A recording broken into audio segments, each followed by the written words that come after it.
생명의 인식 위트니스 리 10장 생명의 법. 지난 과에서 우리는 새 생명과 내 법을 보았다. 이제는 생명의 법, 곧 지난 과에서 말한 생명의 영의 법을 다시 전적으로 보기로 한다. 내 법 중에서 오직 생명의 법만이 우리로 하나님의 생명을 자연히 살아 나타내게 하는 하나님의 생명의 자연적인 기능이다. 그러므로 우리가 생명의 길을 접촉하려면 반드시 생명의 법에 대하여 충분한 인식을 가져야 한다. 로마 숫자 1. 성경적 근거.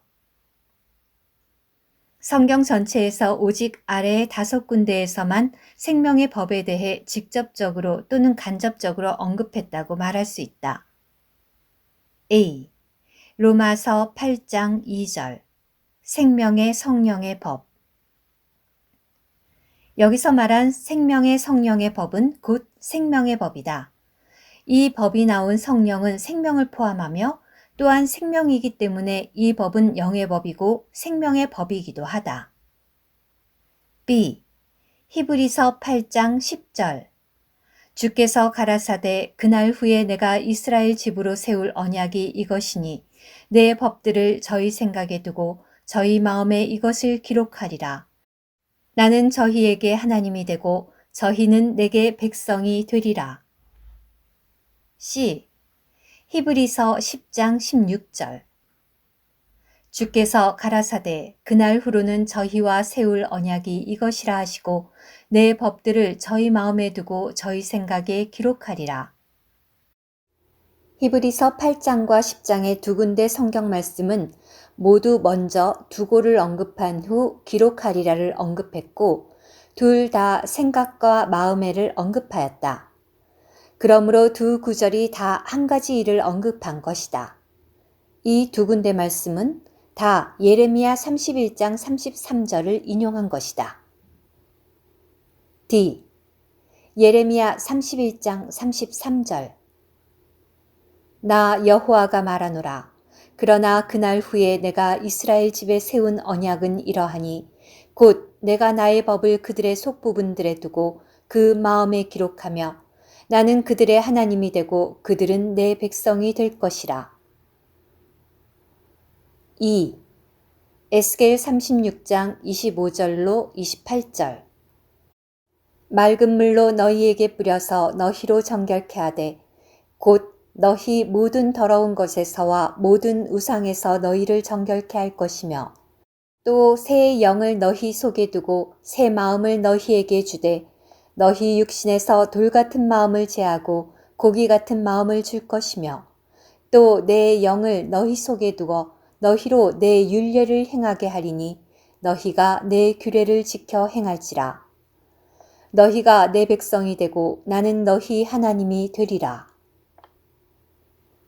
위의 성경 구절은 적어도 5가지를 언급하였다. 1. 맑은 물로 우리를 정결케 함. 2. 우리에게 새 마음을 주심. 3. 새 영을 우리에게 주심. 4. 우리의 돌 같은 마음을 제하고 고기 같은 마음을 주심. 5. 하나님의 영을 우리 속에 두심. 이 5가지가 합한 결과는 우리로 하나님의 율례를 행하고 그분의 규례를 지켜 행하게 하는 것이고 우리가 그분의 백성이 되고 그분은 우리의 하나님이 되는 것이다. 이것은 하나님이 우리의 하나님이 되고 우리가 그분의 백성이 될 수 있도록 성령이 우리 속에 하나님의 뜻을 행하고 그분의 기뻐하심을 얻게 하는 새 힘을 주신다는 뜻이다. 그러므로 여기서 말한 결과는 예레미야 31장 33절에서 말한 결과와 같다. 로마 숫자 2. 생명의 법의 근원, 거듭남. 우리가 생명의 법의 구원을 말하려면 반드시 거듭남으로부터 시작해야 한다. 그 이유는 거듭남이 하나님의 생명을 우리 영 안으로 영접하는 것이기 때문이다. 우리가 거듭날 때 우리 영 안에는 하나님의 생명이 있게 되고 하나님의 생명이 있으면 자연적으로 이 하나님의 생명에서 나온 생명의 법이 있게 된다.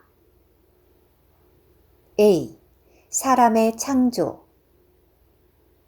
거듭남을 말하려면 또한 사람의 창조부터 말해야 한다. 사람은 하나님의 손에 지어졌을 때 선하고 정직한 인간의 생명을 얻었을 뿐 거룩하고 영원한 하나님의 생명을 얻지 못했다.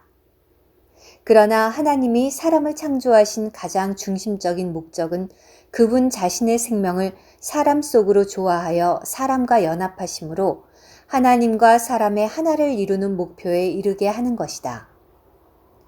그러므로 하나님이 사람을 창조하셨을 때 사람의 몸과 혼 외에 사람을 위하여 특별히 영을 지으셨는데 이 영은 사람이 하나님의 생명을 영접하는 기관이다. 우리가 이 영을 사용하여 영이신 하나님을 접촉할 때 그분의 생명을 얻어 그분과 연합하여 하나님의 중심적인 목적에 이르게 된다. B. 사람의 타락. 그러나 사람은 하나님의 생명을 영접하기도 전에 먼저 타락해버렸다. 사람의 타락은 사람으로 하여금 범죄하여 하나님께 죄를 범하게 하였는데 가장 중요한 것은 하나님의 생명을 영접하는 기관인 사람의 영을 죽게 한 것이다. 영이 죽었다는 것은 영이 없어진 것이 아니라 하나님과 교통하는 기능을 잃고 하나님과 이간되어 사람이 다시는 하나님과 교통하지 못하게 되었다는 것이다. 이러함으로 사람은 영을 사용하여 하나님을 접촉할 수 없게 되었고 그분의 생명을 얻을 수 없게 되었다. 이럴 때 사람에게는 두 방면의 필요가 있다. 한 면은 하나님이 사람의 타락으로 범한 죄를 해결하는 것이고 또 한 면은 하나님이 사람을 지으신 중심적인 목적을 이루기 위하여 사람의 죽은 영을 다시 살아나게 하고 그분의 생명을 얻도록 사람을 거듭나게 하는 것이다. C. 하나님의 구원의 방법. 그러므로 하나님의 구원의 방법에도 소극적인 면과 적극적인 면이 있다. 소극적인 면은 주 예수님이 십자가 위에서 사람을 위해 피를 흘려 구속을 이루시어 사람의 죄를 해결하신 것이고 적극적인 면은 주 예수님의 죽으심으로 말미암아 그분의 생명을 해방하고 주 예수의 부활로 말미암아 그분의 생명을 성령 안에 두어 우리로 하여금 그분의 거룩하고 영원한 생명을 얻도록 이 성령을 우리 안에 들어오게 하신 것이다. 이렇게 성령이 우리로 하여금 하나님의 생명을 영접하게 하는 것이 곧 우리를 거듭나게 하는 것이다. 그러나 성령은 어떻게 우리를 거듭나게 하는가? 하나님의 말씀으로 말미암는다. 성령은 먼저 환경면에서 우리로 복음의 말씀을 들을 수 있도록 우리에게 기회를 예비하신다. 그런 다음 이 말씀으로 말미암아 우리를 비추고 감동시켜 우리로 죄를 자백하고 자책하며 회개하고 믿음으로 말미암아 하나님의 말씀을 영접하여 하나님의 생명을 얻게 한다. 하나님의 말씀 안에 하나님의 생명이 감추어져 있고 하나님의 말씀은 곧 생명이기 때문에 우리가 하나님의 말씀을 영접할 때 하나님의 생명은 우리 안에 들어와 우리를 거듭나게 하신다.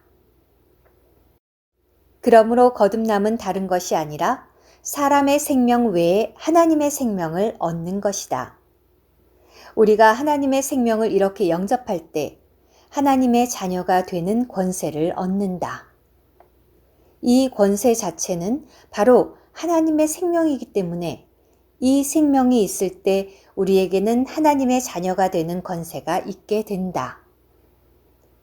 우리가 하나님의 생명을 가진 그분의 자녀가 될 때 우리에게는 자연적으로 하나님의 성품이 있게 된다. 우리가 이 생명과 생명의 성품으로 산다면 하나님을 닮게 되므로 하나님의 형상을 살아 나타내게 된다. 하나님의 생명은 어떻게 우리로 하여금 그분을 닮도록 우리 속에서 역사하는가? 그것은 중심에서 둘레에 이르는 것으로서 영에서 혼에 이르고 그 다음에 몸에 이르러 밖으로 확장하는 그의 역사를 하는 것이다.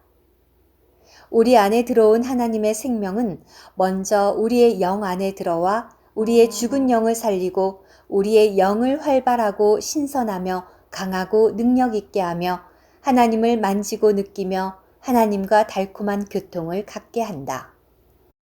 그런 다음 하나님의 생명은 우리의 영 안에서 우리의 혼 각 부분으로 확장되므로 우리의 생각과 애호와 주장 등등이 점점 하나님을 닮아가고 하나님의 냄새가 나며 심지어 우리가 분을 내는 데 있어서도 어느 정도 하나님을 닮고 하나님의 냄새가 나게 한다. 오, 이 얼마나 놀라운 변화인가. 그러나 이뿐 아니라 하나님의 생명은 우리의 몸에도 하나님의 성분이 있도록 우리 몸에 확장되기까지 지속적으로 역사한다. 이것이 곧 로마서 8장 11절에서 말한 우리 속에 거하는 하나님의 영이 우리의 죽을 몸도 살릴 수 있다는 것이다. 우리 안에 있는 하나님의 생명은 우리가 들림받아 변화되어 영광에 들어가 완전히 그분을 닮을 때까지 우리의 영과 혼과 몸, 우리의 온 존재가 하나님의 성질로 충만하여 하나님의 성분과 냄새로 가득 찰 때까지 계속적으로 역사하며 확장된다. 우리 안에 있는 하나님의 생명의 이 같은 계속적인 역사와 확장은 우리를 무시하거나 강요하는 것이 아니라 우리의 감정의 경향과 생각의 협력과 의지의 굴복을 요구한다. 만일 우리가 그 역사하심을 거절하고 하나님의 생명과 협력하지 않고 그것을 곧장 따르지 않는다면 하나님의 생명은 그 능력을 확장하고 그 기능을 나타낼 길이 없다. 사람은 살아있고 애호가 있으며 사상과 의지가 있는 산 존재이기 때문에 협력하려 하든가 협력할 수 있는가의 여부가 또 하나의 문제이다. 바로 그런 이유 때문에 하나님은 우리를 거듭나게 하실 때 하나님의 생명 외에 새 마음을 우리에게 주시고 새 영을 우리 속에 두시어 우리로 하여금 협력하기를 원하고 협력할 수도 있게 하셨다. 마음은 원함과 관계가 있고 영은 능력과 관계된다. 우리가 본래 가지고 있던 마음은 하나님을 배역하여 강팍하게 옛것으로 변했다. 그러므로 돌 같은 마음, 곧 옛 마음이라고 불렀다. 이 옛 마음은 하나님을 배역하고 거절하며 하나님과 협력하기를 원하지 않는다. 이제 하나님이 우리에게 주신 새 마음은 우리의 옛 마음 외에 다른 마음을 주시는 것이 아니라 성령의 거듭나게 하심으로 말미암아 우리의 돌 같은 마음이 부드러워져서 고기 같은 마음이 되며 새롭게 됨으로 새 마음이 되게 하는 것이다. 이 새 마음은 하나님께 향하고 하나님과 하나님에게 속한 일들을 사모하며 하나님을 사모하는 새로운 기관으로서 우리로 기꺼이 하나님과 협력하며 하나님의 생명이 우리 안에서 밖으로 자유롭게 확장하여 역사하게 한다. 본래 우리가 가지고 있던 영은 하나님을 떠남으로 죽게 되어 옛것이 되었기 때문에 옛 영이라고 부를 수 있다. 이 옛 영은 이미 하나님과 교통하고 하나님을 접하는 기능을 잃었으므로 자연히 하나님과 협력할 수 없게 되었다.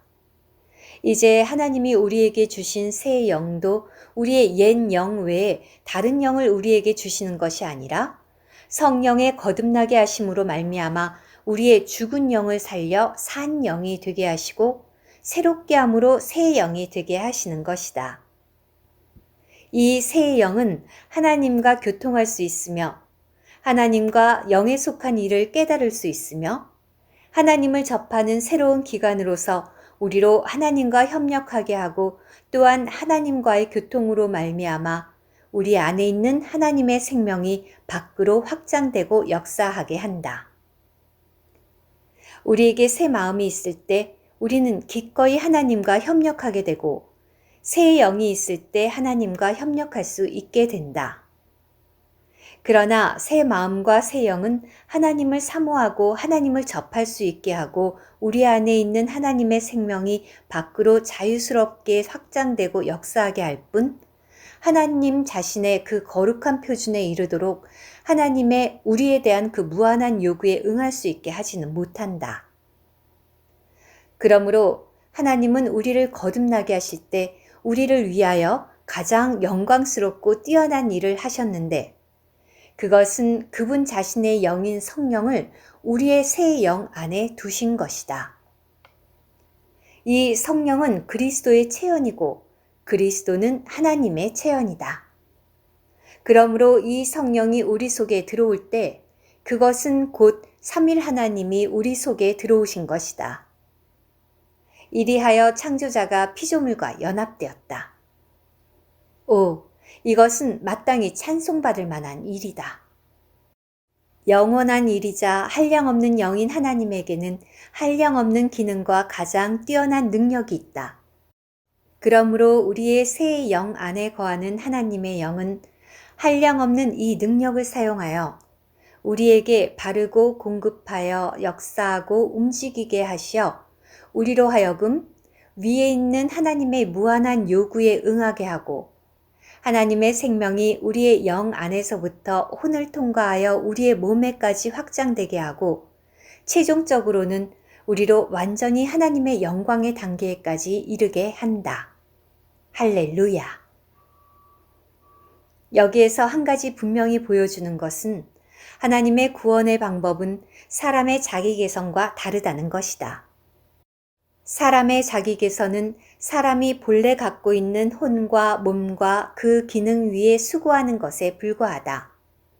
또한 사람의 능력은 본래 제한되어 있기 때문에 자기 개선이 성공하더라도 극히 한정되어 있다.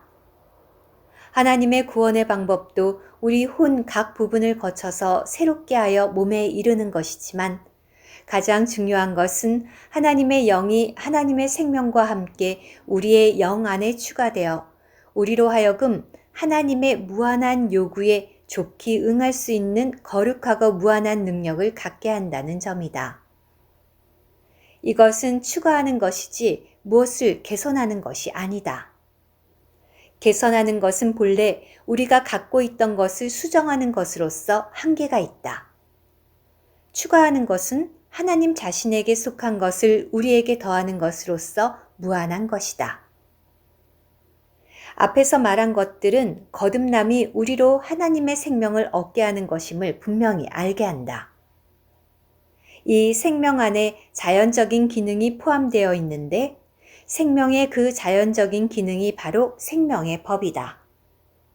이 생명의 법은 하나님의 생명에서 나왔지만 거듭남으로 말미암아 우리 속에 들어왔기 때문에 하나님의 생명이 이 생명의 법의 근원이고 거듭남은 이 생명의 법의 유래이다.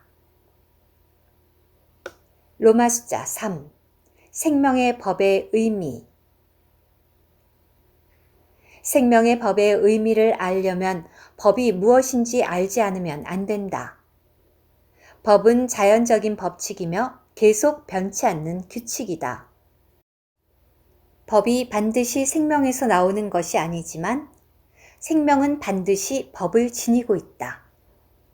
생명이 지니고 있는 이 법을 생명의 법이라고 부른다. 이 생명의 법은 또한 그 생명의 자연적인 특성과 천연적인 기능이다. 예를 들어 고양이가 쥐를 잡고 개가 밤을 지키고 귀로 소리를 듣고 코로 냄새를 맡고 혀로 음식을 맛보며 위로 소화할 수 있는 이 모든 본성은 다 생명의 자연적인 특성과 천연적인 기능이다.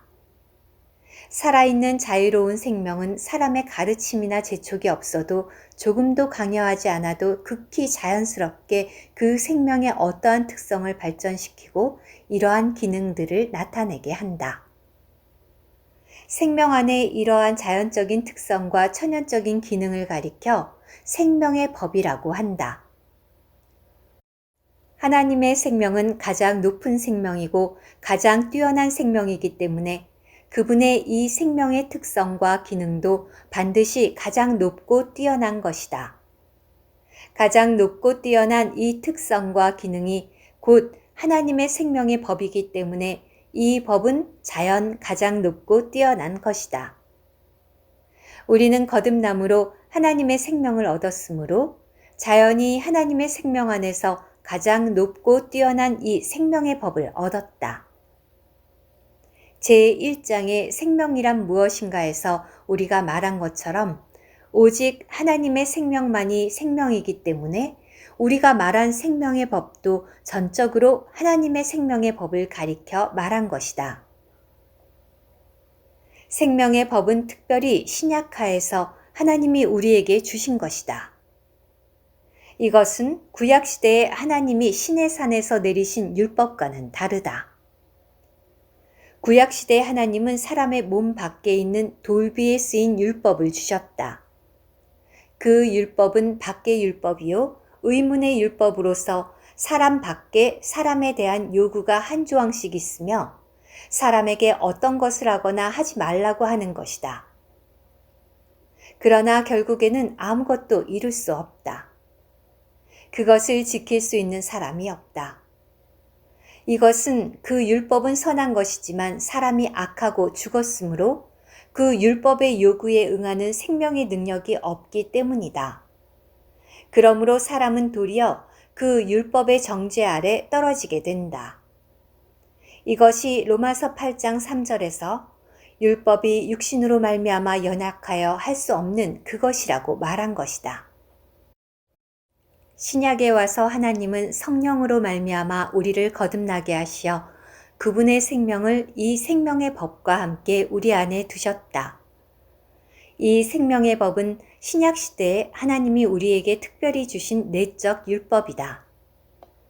이것은 구약 예레미야 31장 33절에 내가 나의 법을 그들 속에 두며 라고 한 하나님의 약속을 이룬다. 이 생명의 법이 우리 속에 두어졌기 때문에 그것에 소재하는 곳으로 말하자면 구약의 율법처럼 사람 밖에 있는 외적 율법이 아니라 이면적 율법이다. 또한 이 생명의 법은 하나님의 생명에서 나왔고 하나님의 생명에 속한 것이기 때문에 그 성질로 말하자면 구약의 율법은 의문에 속한 의문의 율법이고 요구만 하고 공급할 수는 없지만 이 생명의 법은 능히 공급할 수 있다.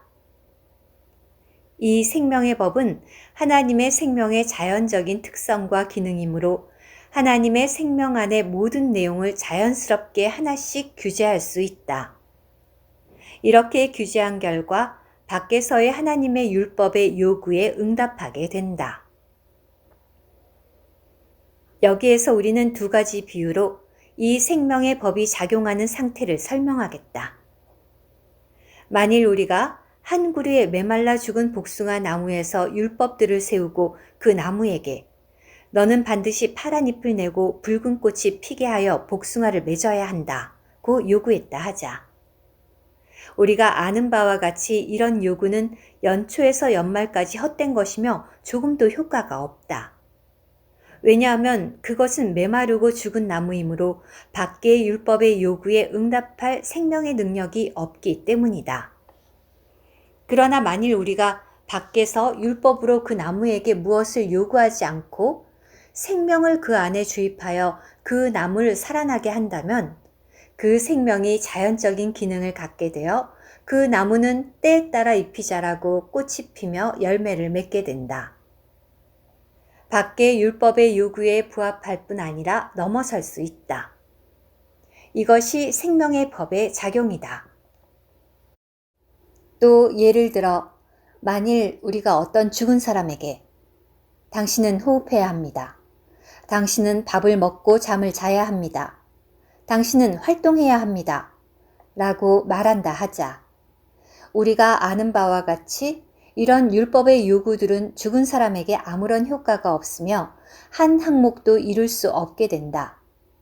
그러나 만일 우리가 부활의 생명을 그의 속에 두어 그를 살아나게 한다면 그 사람은 지극히 자연스럽게 호흡하고 밥을 먹으며 잠을 자고 활동할 것이다. 이것이 또한 생명의 법의 작용으로 인한 것이다. 이 두 비유에서 우리는 하나님 앞에서 우리 전 존재의 영적인 생활이 우리 자신의 노력으로 되는 것이 아니고 우리가 힘써 자기 개선을 하여 이룰 수 있는 것이 아니라 우리 속에 이미 얻은 하나님의 생명이 책임지는 것임을 분명히 알 수 있다. 하나님의 생명이 이 생명의 법과 더불어 우리 영 안에 거하기 때문에 만일 우리가 이 영 안에 있는 생명의 법을 조차 살고 행한다면 이 생명의 법은 자연적으로 하나님의 생명 안의 모든 내용들을 우리 속에서 하나씩 규제하여 밖에서의 하나님의 율법의 요구에 부합되게 하며 심지어 넘어서게까지 한다. 이것이 로마서 8장 4절에서 말한 육신을 좇지 않고 그 영을 좇아 행하는 우리에게 율법의 요구를 이루어지게 하려 하심이라 이다. 우리 속 신비에 새긴 생명의 법을 로마서 8장 2절은 생명의 성령의 법이라 불렀다. 이것은 이 법이 하나님의 생명에서 나온 것이고 하나님의 생명에 속한 것일 뿐 아니라 하나님의 영 안에 있는 것이며 하나님의 영에 속한 것임을 말한다. 왜냐하면 하나님의 생명은 하나님의 영 안에 있고 하나님의 영을 하나님의 생명이라고 말할 수 있기 때문이다. 다만 하나님의 생명은 하나님의 생명 자체의 중심을 두고 하나님의 영은 하나님의 생명의 집행자의 중심을 두고 있을 뿐이다. 바꾸어 말하면 하나님의 생명은 인격이 없고 하나님의 영은 인격이 있다. 이 인격이 없는 생명은 이 인격이 있는 영에 속하며 인격이 있는 영과 나눌 수 없는 것이다. 인격이 있는 이 영이 바로 하나님의 생명을 우리 속에 가져왔다. 이 생명은 법을 지니고 있는데 그것이 생명의 법이요 또한 여기서 말한 생명의 성령의 법인 것이다. 이 법은 그 근원으로서 하나님의 영원한 생명을 가지고 있고 또한 그것의 집행자로서 큰 능력과 인격이 있는 하나님의 영을 가지고 있다. 그러므로 이 생명의 영의 법은 하나님의 한량없는 요구에 응할 수 있는 영원하고 한량없는 큰 능력을 가지고 있다.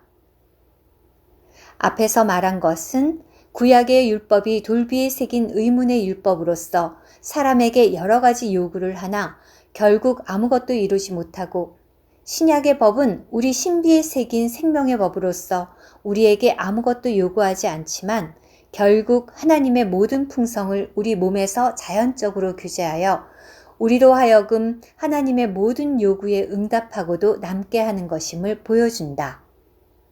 이것은 얼마나 놀라운 것이며 얼마나 영광스러운 것인가. 이것이 신약에서 하나님이 우리에게 주신 중심적인 은혜이다. 우리는 마땅히 그분께 감사하며 그분을 찬양해야 한다. 다음 주에 로마 숫자 4 생명의 법의 소재지로 이어집니다.